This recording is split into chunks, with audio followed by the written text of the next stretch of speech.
हाय, hello, नमस्कार. स्वागत आहे तुमचं माझ्या चॅनलमध्ये आणि नवीन एका व्हिडिओमध्ये. कशा आहात तुम्ही सगळे? आय होप तुम्ही सगळे मस्त मजेत असाल. तर आजच्या व्हिडिओमध्ये मी तुमच्यासोबत सेरलॅकची घरगुती होममेड पौष्टिक असं सेरलॅक शेअर करणार आहे. एक आहे ते म्हणजे तांदूळ आणि डाळीचं. एका शॉर्ट व्हिडिओमध्ये मी काय कोणत्या डाळी घेतलेल्या आहेत तर ते मी दाखवलेलं आहे. त्या मस्त अशा 4-5 पाण्याने धुवून घेतल्या आणि सुकवून घेतल्या. नंतरनं मस्त अशा लोखंडी कढईमध्ये रोस्ट करून घेतल्या आणि त्याची पावडर बनवून ठेवली एअरटाईट कंटेनरमध्ये. ही मस्त अशी 1 महिना ते 2 महिन्यापर्यंत टिकते. त्यानंतर मी ड्रायफ्रूट्सचं सेरलॅक बनवलं होतं. त्याच्यामध्ये मी मखाना, काजू, बदाम, तुम्ही तुमच्या आवडीचे ड्रायफ्रूट्स घेऊ शकता, रवा, चुरमुरे आणि पंपकिन सीड्स, परत सनफ्लावर सीड्स, मेलन सीड्स हे ॲड केलं होतं. तुम्ही तुमच्या आवडीनुसार जे ड्रायफ्रूट्स तुम्हाला आवडतात ते तुम्ही त्याच्यामध्ये घेऊ शकता. त्याला मी मस्त असं ड्राय रोस्टच केलं आणि त्याची ही फाईन अशी पावडर बनवली आणि ती चाळून घेतली. तीही एअरटाईट कंटेनरमध्ये ठेवली आणि तीही 15 ते 20 दिवस किंवा महिनाभर तरी आरामशीर टिकते. आणि ते बनवण्याची प्रोसेस कशी आहे हेही तुम्हाला बघायचं असेल तर मला कमेंट करा. मी तोही व्हिडिओ लवकरच घेऊन येईल. त्यानंतरनं मी गेले होते. आमच्या इथं एक एक्झिबिशन लागलं होतं तर त्याच्यामध्ये भरपूर अशा व्हरायटीज होत्या. म्हणजे सगळं होतं. शॉर्ट कुर्तीज होत्या, लाँग कुर्तीज होत्या, प्लाझो होते, स्कर्ट्स होते, म्हणजे इमिटेशन ज्वेलरी होती सगळी. परत लहान मुलांचे कपडे होते, साड्या होत्या, खादीची साडी होती. आपल्याला भरपूर अशी व्हरायटी तिथं बघायला भेटली. तसंच खाद्यपदार्थ देखील होते, क्रॉकरीही होती. खाद्यपदार्थामध्ये लोणचं, परत जे आपले तळणीचे पदार्थ असतात ते होते, चप्पल्स वगैरेही होत्या आणि साड्यांच्यासुद्धा खूप व्हरायटी होत्या.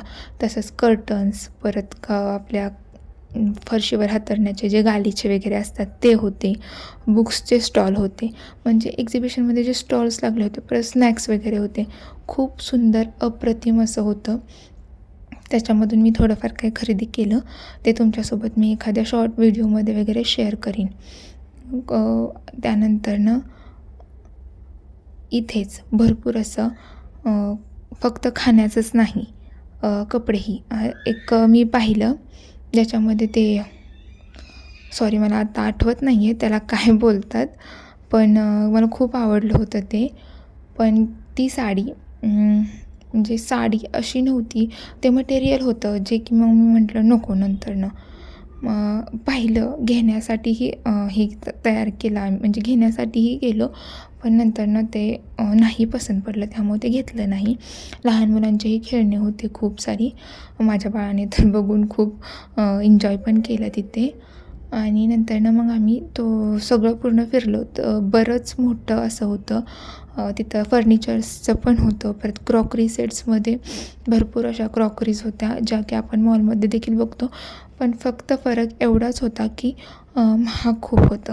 सिरॅमिकचे सगळ्यात महत्त्वाचं जे की सिरॅमिक्सची व्हरायटी होती, खूप व्हरायटी होती.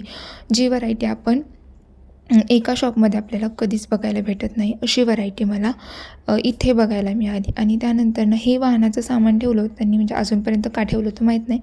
पण एक आयटम जो होता ना, म्हणजे कोणताही ह्यातला एक आयटम घेतला तर तो ₹35 पर आयटम, ₹35 असं होतं. मग तुम्ही कोणताही आयटम घेऊ शकता असं होतं. त्याच्यामध्ये डबे होते, सूप होते, खूप टोपल्या वगैरे होत्या, डस्टबिन होते, खूप अशा वेगवेगळ्या वस्तू होत्या. चमचे म्हणजे छोटे स्पून होते, मोठे स्पून होते, चहा गाळण होती, सगळं होतं, डस्टपॅन वगैरे भरपूर गोष्टी होत्या त्याच्यामध्ये, ज्या की काही गोष्टी तर आपल्याला कधी आठवत पण नाहीत. अशा गोष्टी तिथं बघितल्या आम्ही. आणि मस्त असं हे सगळं फिरलं, एन्जॉय वगैरे केलं. आणि त्यानंतरनं आम्ही थंड असा ऊसाचा रस पिला.